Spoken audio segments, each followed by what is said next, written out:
Hi viewers, I am Narsimha, founder director of Lace Academy.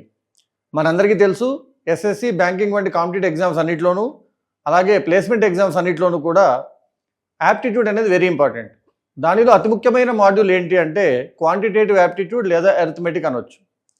నార్మల్గా Lay's అకాడమీలో మేము ఈ అరిథమెటిక్ కాన్సెప్ట్స్ అన్నీ కూడా ఎలాంటి ఫార్ములాలు అవసరం లేకుండా కాన్సెప్ట్ బేస్డ్గానే ఆన్సర్ చేయొచ్చు అని మా స్టూడెంట్స్కి ట్రైనింగ్ ఇచ్చి దానివల్ల వాళ్ళ కాన్ఫిడెన్స్ పెంచి ఎగ్జామ్స్ని ఈజీగా క్రాక్ చేయడానికి సులువుగా చేస్తుంటాం. కానీ అరిథమెటిక్ కాన్సెప్ట్స్లో ఫార్ములాలు లేకుండా నిజంగా క్వశ్చన్స్ ఆన్సర్ చేయొచ్చా అని చాలామందికి సందేహం ఉండొచ్చు. సో ఈరోజు మీకోసము ఈ అరిథమెటిక్ మాడ్యూల్లోని one of the very important concepts అయిన యావరేజ్ అనే కాన్సెప్ట్ గురించి మీకు చెప్పడానికి కోసమని నేను వచ్చాను. ఇందాకే చెప్పాను, అరిథమెటిక్ అంటే పెద్ద పెద్ద మ్యాథమెటికల్ ఫార్ములాలు ఏమీ అవసరం లేకుండా కాన్సెప్ట్ అంటే ఏంటో తెలుసుకుంటే దాని నుండే మనకి 80% వరకు ఆన్సర్స్ వచ్చేస్తాయి. అది ఎలాగో చూద్దాం. దాని ముందు అసలు ఫస్ట్ యావరేజెస్ అనే కాన్సెప్ట్ యొక్క యాక్చువల్ కాన్సెప్ట్ ఏంటో చూద్దాం. ఎప్పుడైనా నేను స్టూడెంట్స్ని యావరేజ్ అంటే ఏంటి అంటే వాళ్ళు సింపుల్గా ఒక మ్యాథమెటికల్ రిలేషన్ చెప్తారు. Average is equal to some of all values by number of values అని. కరెక్టే, కానీ అదొక మ్యాథమెటికల్ రిలేషన్. నేను అడిగేది యావరేజ్ అనే కాన్సెప్ట్కి మీనింగ్ ఏంటి, మ్యాథమెటిక్స్లో ఉన్న ఫార్ములాకి బ్యాక్ సైడ్ ఉన్న మీనింగ్ ఏంటి. సో యావరేజ్కి యాక్చువల్గా ఉన్న కాన్సెప్ట్ మీనింగ్ ఏంటంటే ఉన్న అందరిలోనూ ఒక విలువని కనుక కంప్లీట్గా అందరికీ సమానంగా డివైడ్ చేస్తే ప్రతి ఒక్క మెంబర్కి, ఆ గ్రూప్లో ఉన్న ప్రతి ఒక్క వ్యక్తికి ఏదైతే సమానమైన వాల్యూ వస్తుందో, ఆ ఈచ్ పర్సన్స్ ఈక్వల్ వాల్యూ ఏదైతే షేర్గా వస్తుందో దాన్ని మనం యావరేజ్ అంటాము. సో యావరేజ్ అనగానే మీరు అర్థం చేసుకోవాల్సిన విషయం ఏంటంటే ఈచ్ మెంబర్స్ ఈక్వల్ షేర్.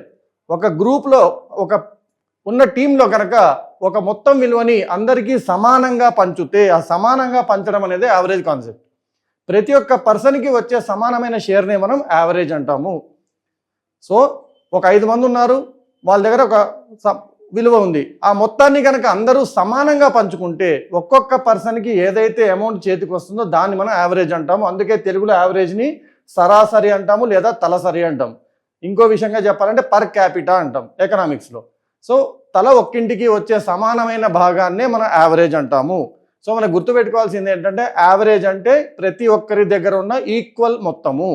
అది ఏజ్ అవ్వచ్చు, వెయిట్ అవ్వచ్చు, యావరేజ్ మనీ అవ్వచ్చు. సో యావరేజ్ గల యాక్చువల్ కాన్సెప్ట్ ఏంటి అంటే ఈక్వల్ షేరింగ్. అందరూ సమానంగా పంచుకుంటే ప్రతి ఒక్కరికి వచ్చేదే యావరేజ్ అవుతుంది. మరి ఈ విషయాన్ని గుర్తుపెట్టుకొని మనకి కాంపిటేటివ్ ఎగ్జామ్స్లో కానీ యాప్టిట్యూడ్ టెస్ట్లో కానీ వచ్చే యావరేజ్ బేస్ క్వశ్చన్స్ని ఏ విధంగా ఆన్సర్ చేయొచ్చు చూద్దాం. ఇక్కడ నేను ఒక ఎగ్జాంపుల్ క్వశ్చన్ తీసుకోవడం జరిగింది.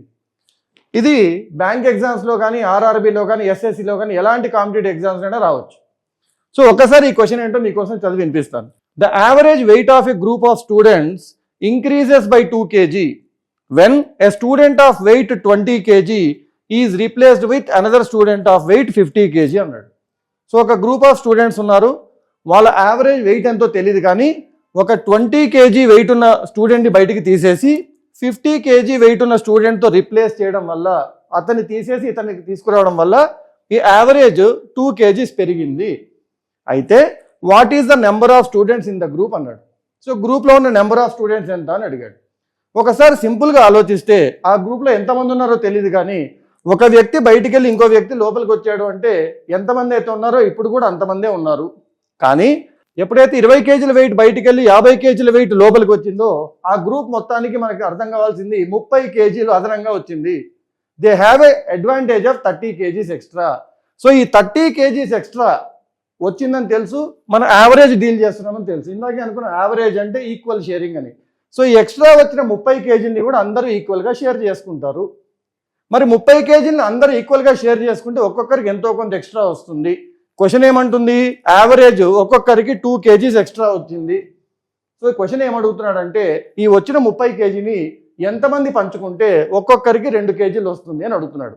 సో ఈ క్వశ్చన్ మొత్తానికి మీనింగ్ ఏంటంటే అమ్మ 30ని ఎంతమంది డివైడ్ చేస్తే 2 వస్తుంది, 30ని దేంతో డివైడ్ చేస్తే 2 వస్తుంది అనడము 3rd క్లాస్ క్వశ్చన్ అమ్మ, 3వ తరగతిలో చదివారు. 30ని 15తో డివైడ్ చేస్తే 2 వస్తుంది. కాబట్టి మొత్తం ఎంతమంది స్టూడెంట్స్ ఉన్నారంటే 15 మంది స్టూడెంట్స్ ఉన్నారు. దీనికి పెన్ను, పేపరు, ఫార్ములా ఏమీ అవసరం లేదు. యావరేజ్ అంటే ప్రతి ఒక్కరికి ఉన్న ఈక్వల్ వాల్యూ అని తెలిస్తే 30ని 15తో డివైడ్ చేస్తే 2 వస్తుంది తెలిస్తే మీకు 40 సెకండ్లో ఈ క్వశ్చన్కి ఆన్సర్ వస్తుంది. సో ఇలా యాక్చువల్గా కాన్సెప్ట్ అనేది అర్థం చేసుకుని క్వశ్చన్లో ఉన్న యాక్చువల్ సెన్స్ అర్థం చేసుకుంటే 80% ఆఫ్ ఫస్ట్ లెవెల్ ఎగ్జామ్లో ఉన్న క్వశ్చన్స్ అన్నీ కూడా మీరు ఫార్ములాలు అవసరం లేకుండా పేపర్ పెన్ అవసరం లేకుండా ఆన్సర్ చేయొచ్చు. ఇంకొక క్వశ్చన్ చూపిస్తాను మీకోసం. The average age of 20 students in a class is 13 years. So క్వశ్చన్లో ఏం చెప్తున్నాడు, నాకు ఒక క్లాస్ ఉంది, 20 మంది స్టూడెంట్స్ ఉన్నారు, వీళ్ళందరూ యావరేజ్ ఏజ్ తీసుకుంటే 13 ఏళ్ళుగా ఉంది. When the teacher is included average becomes 14 years. ఎప్పుడైతే టీచర్ ఇంక్లూడ్ చేసామో, టీచర్ని కూడా కన్సిడర్ చేసామో, యావరేజ్ 14 ఏళ్ళుగా అవుతుంది. అయితే టీచర్ యొక్క ఏజ్ ఎంత? టీచర్ లేకుండా ఓన్లీ స్టూడెంట్స్ గురించి ఆలోచిస్తే 13 ఏళ్ళు ఉన్నాయి ఒక్కొక్కడికి, కానీ టీచర్ని కూడా పరిగణలోకి తీసుకుంటే 14 ఏళ్ళు అయింది. అయితే టీచర్ ఏజ్ ఎంత అని అడుగుతున్నాడు. చిన్న లాజిక్ చూద్దాం. 20 మందికి ఒక్కరికి 13 ఏళ్ళు ఉన్నాయి. ఇప్పుడు టీచర్ స్టూడెంట్స్తో పాటు కలవడం వల్ల 21 మంది ఉన్నారు.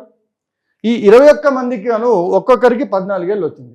అంటే స్టూడెంట్స్ పెరగలేదు, టీచర్ దగ్గర ఉన్న ఏదైతే ఎక్స్ట్రా వాల్యూ ఉంటుందో ఆ వాల్యూనే వీళ్ళందరూ పంచుకున్నారు. ఎంతమంది పంచుకున్నారు? టీచర్తో కలిపి 21 మెంబర్స్ పంచుకున్నారు. అలా పంచుకోవడం వల్ల 13 కాస్త 14 అయింది. అంటే ఒక్కొక్కరికి 1 year ఎక్స్ట్రా వచ్చింది. అంటే క్వశ్చన్ ఏం చెప్తుందంటే, టీచర్ దగ్గర ఆల్రెడీ ఉన్న ఏజ్ కన్నా 21 మందికి ఒక్కొక్కరికి 1 year ఎక్స్ట్రా ఇచ్చేంత అదనంగా ఉంది. 21 మందికి ఒక్కొక్కరికి 1 year ఇచ్చిందంటే టీచర్కి 21 ఏళ్ళు ఎక్స్ట్రా ఉన్నట్టే. అంటే టీచర్కి 13 ఏళ్ళ కన్నా 21 ఎక్స్ట్రా ఉన్నట్టే. అంటే టీచర్ ఏజ్ ఎంత అంటే 13 + 21. ఈ క్వశ్చన్ మొత్తానికి మీనింగ్ ఏంటంటే 13 + 21 = డాష్. కానీ 13 + 21 డాష్ అని ఎస్ఎస్సి ఎగ్జామ్లు వేసి మరీ చీప్గా ఉంటుంది కాబట్టి దానికి ఈ విధంగా మంచి మేకప్ వేసి మీకు ఒక పెద్ద క్వశ్చన్గా చూపించాడు. దాన్ని మనం అర్థం చేసుకొని 13 + 21 ఎంత అని అర్థం చేసుకుంటే మీ ఆన్సర్ అయిపోయింది. ఈ విధంగా నిజంగా క్వశ్చన్లో ఉన్న సెన్స్ ఏంటి, కాన్సెప్ట్లో ఉన్న యాక్చువల్ కాన్సెప్ట్ ఏంటి తెలుసుకుంటే 80% of your exam questions can be answered without formula or pen and paper. So ఈ విధంగా యాప్టిట్యూడ్ని ఈజీగా ఆన్సర్ చేయాలనుకుంటే కిందున్న లింక్ డిస్క్రిప్షన్లో మన యాప్ లింక్ ఉంటుంది, దాన్ని క్లిక్ చేసి మీకు కావాల్సిన కోర్స్ కొనుక్కొని మీరు అనుకున్న కాంపిటేటివ్ ఎగ్జామ్ని క్రాక్ చేయండి. Thank you.